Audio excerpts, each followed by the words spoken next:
Je vais à présent accueillir dans nos studios Damien Amzoun. Bonjour et merci d'avoir répondu à l'invitation de la télévision rwandaise. Bonjour chère Amandine, c'est un plaisir d'être encore avec vous. Vous êtes ici à Kigali. Commençons tout d'abord avec le Muganda. Donc, que pensez-vous de cette pratique? D'abord, moi, la première fois que j'ai visité le Rwanda, l'une des choses qui m'a impressionné, c'est la façon que les choses qui existaient dans les civilisations anciennes africaines ont pu être réintégrées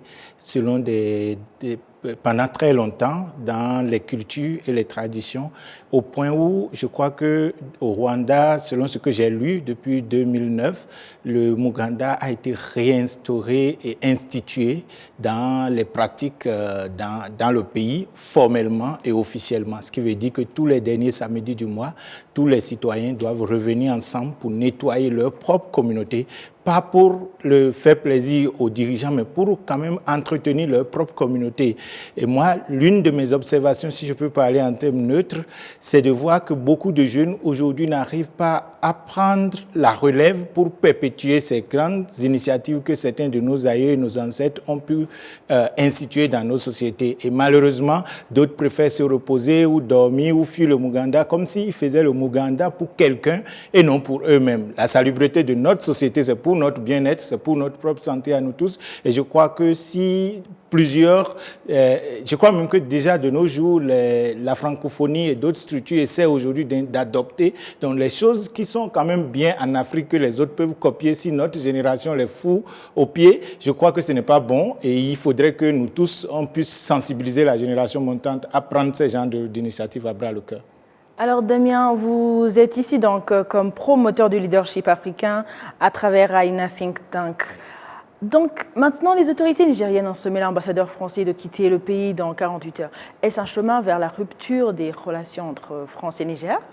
Bon, vous savez, avec les politiques, il faut faire très attention. Je crois que ce que moi je pense en tant qu'analyste africain qui a visité déjà ces pays, qui connaît un peu les sensibilités, aujourd'hui, les gens peuvent ne pas s'entendre et demain, ils vont s'entendre. Donc, il faut que les populations fassent très attention quand les politiciens sont dans leur jeu politique et savoir que quoi qu'on dise, ce monde, nous sommes tous appelés à vivre là-dedans ensemble.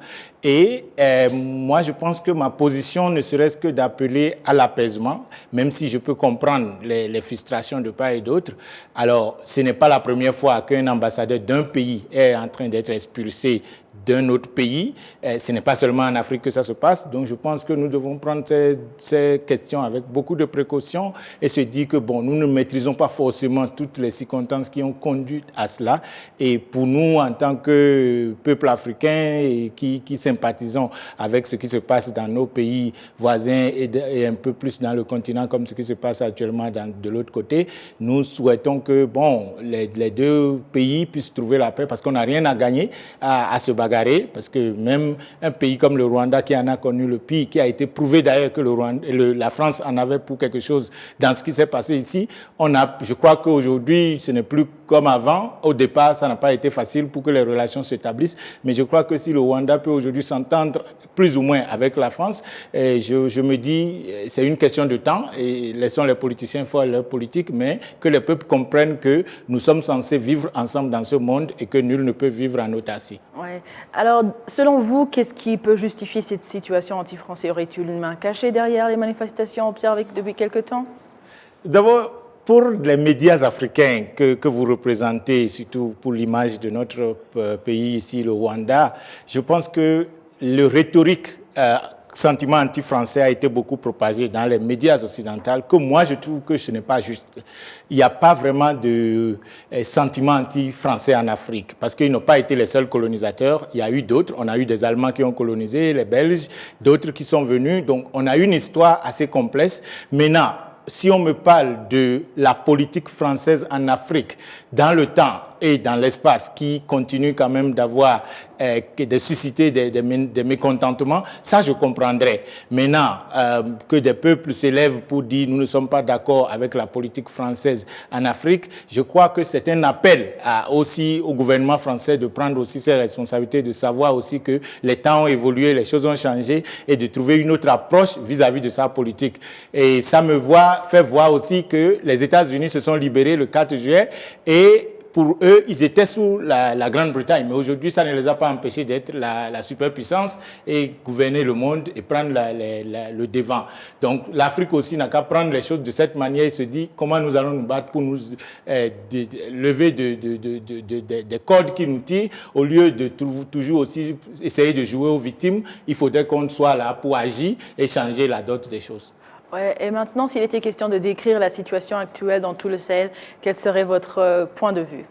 Et je pense que d'abord, il y a une manque de stratégie. Je venais tout à l'heure de parler de ce qui se passe, ce que les États-Unis ont pu subir jusqu'à devenir aujourd'hui les États-Unis d'Amérique, respectés de tous. L'Afrique peut aussi faire la même chose, mais on ne peut pas le faire sans stratégie. Les gens ont dû faire des sacrifices.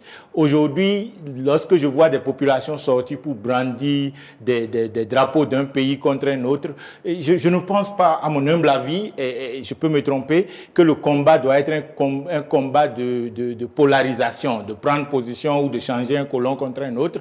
Je l'ai souvent dit que nous devons quand même voir au-delà. Sinon, ce qui se passe dans le Sahel aujourd'hui est inquiétant et ça devient de plus en plus contagieux partout parce que c'est un pays qui avait commencé avec le coup d'État. Maintenant, ils sont 4 ou même 5 et ça évolue. Donc, c'est inquiétant parce que si c'est une révolution, il faut qu'il y ait de stratégie derrière pour que ça ne soit pas juste une forme d'état